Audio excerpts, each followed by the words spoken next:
All right, Shalom. Giving all praises to Yahweh by Hashem Yahweh Shai. Double honors to our apostles and elders of Great Millstone who rule well. And peace and salutation to every brother preaching the truth throughout the four corners with truth and sincerity in their hearts. All right, it's the brother Shamari of the Indiana camp coming at you with another lesson. Today's lesson is going to be about be not like the heathen. You know, be not like the heathen, because we had this recently had a holiday come up yesterday when it was Thanksgiving, and that's a heathen custom. And the Lord don't delight in anything of the heathens because, well, he doesn't delight any Israelite taking part in customs of the heathens. All right. Um like in the book of First Samuel, these idols have no breath. These idols have no these idols of the heathens, they have no life in them. They have no breath and no life. They need to be taken care of, furbished. They need to be refurbished all the time. That's why they're a false idol, because the Lord is life. He doesn't need to be taken care of. You don't need to create the Lord. The Lord created you. A idol, people worship. The word worship goes in to bow down, put it over you, put it above you, you exalt it. You know, uh, in the book of First Samuel, there's an account of after they took the Ark of the Covenant.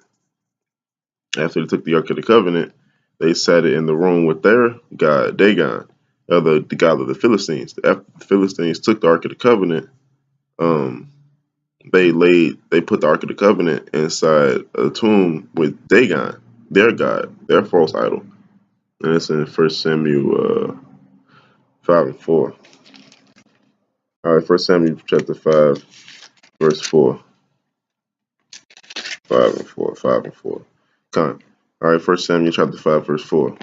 And when they arose early on the morrow morning, behold, Dagon was fallen upon his face to the ground. Shlakia. I'm gonna start at 5, just 5. First Samuel chapter 5, verse 1.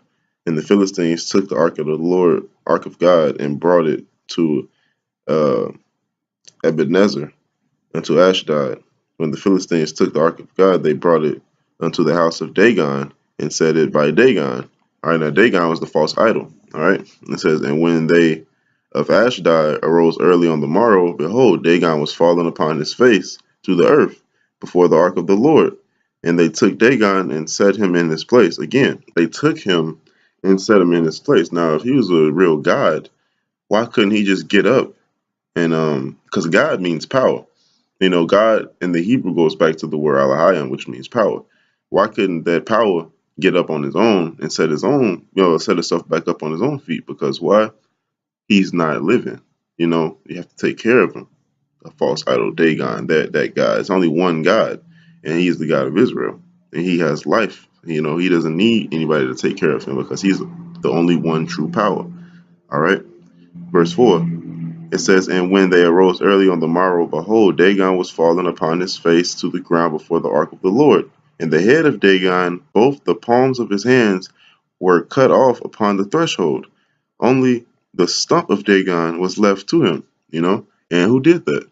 The Lord did that. Because why? He's the only true power. And it says, therefore, neither the priests of Dagon nor any that come into Dagon's house tread on the threshold of Dagon to Ashdod unto this day. All right, because they were so afraid that they don't even walk in there. It says, but the hand of the Lord was heavy upon them of Ashdod, and he destroyed them and smote them with emerods, even Ashdod and the coast thereof. So even Ashdod and all the cities neighboring to Ashdod, all the Philistines. And when the men of Ashdod saw it was so, they said to the ark of God of Israel, shall not abide with us, for this hand is sore upon us and upon Dagon our God. So the Lord's hand is upon these idols, man. Like today, like he's not with Thanksgiving, he's not with Christmas, he's not with Halloween. All of these different feast days, these heathen custom feast days, goes back to another idol or another God, which we're not supposed to worship because we're Israelites. We're supposed to worship our God. Let the heathens be heathens, you know. But we're chosen priests, the chosen generation, you know. All right. And they sent before and gathered the Lord. Okay, that was it. Then they gathered the lords of the Philistines and sent the ark back to Israel with jewels. Excuse me. Sent the ark back to Israel with jewels, and you know. But that's how the story goes. But the gist of the point was be not like the heathen, because their power, their gods, Dagon, and that goes back to the Roman Catholic Church, because there's a name for the hat, but I don't know the name right now. I can look it up though. But there's a name for the hat that the priests wear. You know, the Roman Catholic Church. There's a name for that hat, and that hat goes back into the fish god, the Philistine fish god Dagon. All right, so you all into these different churches and doctrines, is other idols as well, man. Anything other than the sound doctrine, which is the correct breakdown of the true Yahweh Shem Yahushua, it's an idol. You know, it must needs be destroyed. Must needs be destroyed. You know. All right. Next scripture I'm gonna get is uh, Deuteronomy 4 and 6. Because uh, why do we have laws different from the heathen? Because the Lord wanted us to be different from the heathen. The Lord said,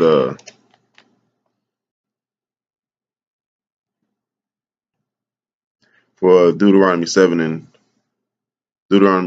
and for 6, for thou art a holy people unto the Lord thine God. The Lord thine God hath chosen thee to be a special people unto himself, above all people that are upon the face of the earth. So he was talking to the Israelites in Deuteronomy, you know. Moses was talking to the Israelites. He was speaking the words of the Lord to the Israelites. So it said, for thou art a holy people. Holy means separate, you know. Holy means sanctified, and sanctified means separate or to set apart. It says, y'all are a holy people unto the Lord thine God. The Lord thine God hath chosen thee to be a special people unto himself above all the people that are upon the face of the earth. All right. And that was just a quick precept because I was passing by it. I was like, it was the spirit. All right, I'm going to get Deuteronomy 4, verse 6. All right, this is Deuteronomy 4 and 6. It says, keep therefore and do them for this. I'm going to start at 5. Behold, I have taught you statutes and judgments, even as the Lord thine God commanded me, that ye should also do so in the land whither ye go to possess it. That was talking about the land of Israel back when it was under the custody of the Philistines or the Hamites. It says, not the Philistines, it was all kind of Hamites. Keep therefore and do them, which is what? The statutes and judgments. Statutes and commandments. It says, keep therefore and do them, for this is your wisdom and your understanding in the sight of the nations. Excuse me. He said, for this is your wisdom, your understanding in the sight of the nations. So when they see our customs and our understanding and the knowledge that we have, that's above theirs. All right. And didn't it say in the book of Daniel that they said in the book of Daniel, I believe like the first chapter, last verse said, I get it. But it says, it goes on to say, for this is your wisdom and your understanding in the sight of the nations, which shall hear all these statutes and say, surely this great nation is a wise and understanding people. Why? Because we are not like the heathen. Be not like the heathen. Let me get that. It's because we have our own statutes and they have their own statutes. So we're not supposed to adopt their customs. You know, neither can they adopt ours because we're not heathens and they are not Israelites. You know, because I pass by it, but I'm gonna get it anyway. Psalms 147 and 19. Because we're not heathens, and the Lord gave us our customs for a reason. He wanted us to follow our customs. He didn't want other heathens to follow our customs. This is Psalms 147 and 19. He sendeth out his word and melted them, and caused the wind to blow and the waters to flow. He showeth his word unto Jacob, and his statutes and judgments unto Israel. He showeth his word unto Jacob. That means we the only people on the face of this earth that the Lord chose, like I just read in Deuteronomy 7 and 6. We're the only people that the Lord is dealing with, honestly. It says, he showeth his word unto Jacob. Who are Jacob? The Israelites. It says, his statutes and his judgments unto Israel. He have not dealt so with any nation, and as for his judgments, they have not known them. Praise ye the Lord. All right. I mean, the heathens can't be like us, and we can't be like the heathens. So why you see people going out celebrating all these different false holidays? All right. Next scripture, I'm going to Amos 5:18. I started 18, but the point is 21. All right. It says Amos 5:21. No, I'm gonna start at 20. Shall not the day of the Lord be darkness and not light, even very dark, no brightness in it? It says, I despise your feast days. I will not smell your solemn assemblies. Thou eat offer me burnt offerings, and your meat offerings I will not accept them. Neither will I regard the peace offerings of the fatlings of your fat beasts. Why? Why is that? Because it's not a custom of the Lord, you know, and it's given to the Lord. You slapping the Lord in his face when you do things like that, you know. He said, I will not smell your solemn assemblies, you know.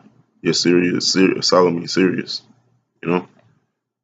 Um, and what are some of those solemn assemblies? You know, you got Easter, you got Christmas, you know, Halloween. We got what other whatever other holiday this country celebrates, you know.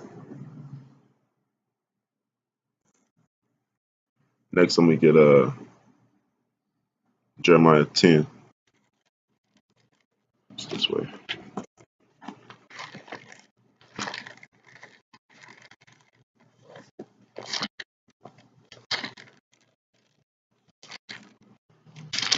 Kind. This is particularly talking about pagan holiday Christmas because um, scripture say, "Be not like the heathen," you know, and particularly it was speaking about one pagan holiday, which today is called Christmas, you know, um, which means death of Christ, you know, mass meaning death, and Christ, you know, meaning the Lord. So Christmas, Mas going back to death, so it's death of Christ.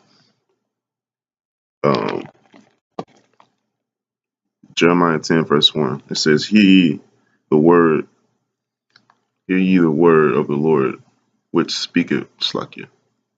I'm sorry, hold on. It says, hear ye the word which the Lord speaketh unto you, O house of Israel. You know, back to what I just went to in Deuteronomy and Psalms 147. It says, hear ye the word which the Lord speaketh unto you, O house of Israel. Who's the house of Israel? Jacob. You know, only the Israelites. You know, the Lord specifically said, the words I speak unto you, Israel. It says, thus saith the Lord, learn not the way of the heathen. That means don't adopt their customs. You know, you have our own customs and our own laws. Don't adopt the laws of the heathens.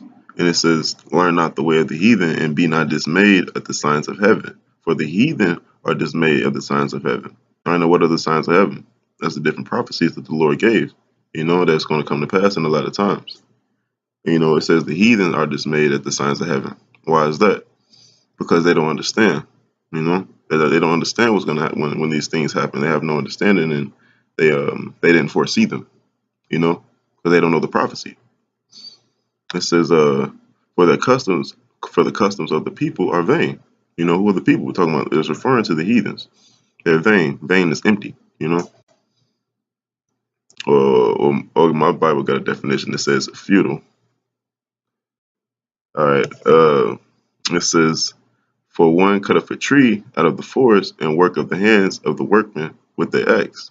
All right. So basically, you cut a tree, and then it says back up top. It says, for one cutteth a tree out of the forest. It says for one. And this is just one of the customs of the vain. This is one of the vain customs of the heathens. It's just given one. All right. It says, for the customs of the people are vain. For one cutteth a tree out of the forest, the work of the hands of the workmen with the axe. They deck it with silver and with gold. They fasten it with nails and with hammers that move not. And what does that sound like? You know, like today in Christmas. That shock you. It's like today's Christmas, you know. Because why? It said they deck it with silver and with gold. What is that? The ornaments they put on the tree. They fasten it with nails and with hammers and make it so that it move not. You put it up on a deck. You stand not a deck. You stand it up on the stand. You know, you push the screws in. All right, in verse 5, it says they are upright as the palm tree, standing up straight, but speak not. But they don't speak because why? It's vain, it's idle. You know, it's not moving, and it speaks not. I mean, it's dumb. When something doesn't make noise, that's the real definition of the word dumb. So it's a dumb idol. It says they speak not. They must needs be born. What does that word born mean? That word born goes back into you need to be taken care of. All right, or you need to born it, like when something is airborne, it's being moved. So you need to move it around and you need to take care of it. You need to bring it to life. You know, you need to born it. It says they speak not, they must needs be born because they cannot go. Be not afraid of them, for they cannot do evil, neither also it is in them to do good. Because why? It's just a tree.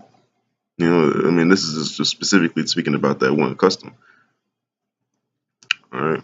And it says, for as much there is none like unto thee, O Lord, thou art great, thy holy name is great in might. All right. And Malachi 1 and 14 says what? It says, for my name is dreadful among the heathen. You know, that's why the heathen's going to be dismayed. These prophecies that's going to come to pass. They're not going to have any understanding. You know. All right, but that's all I had for right now, and I hope this video is edifying to the elect and the elect only. And for now, I'm going to say shalom. Until next time.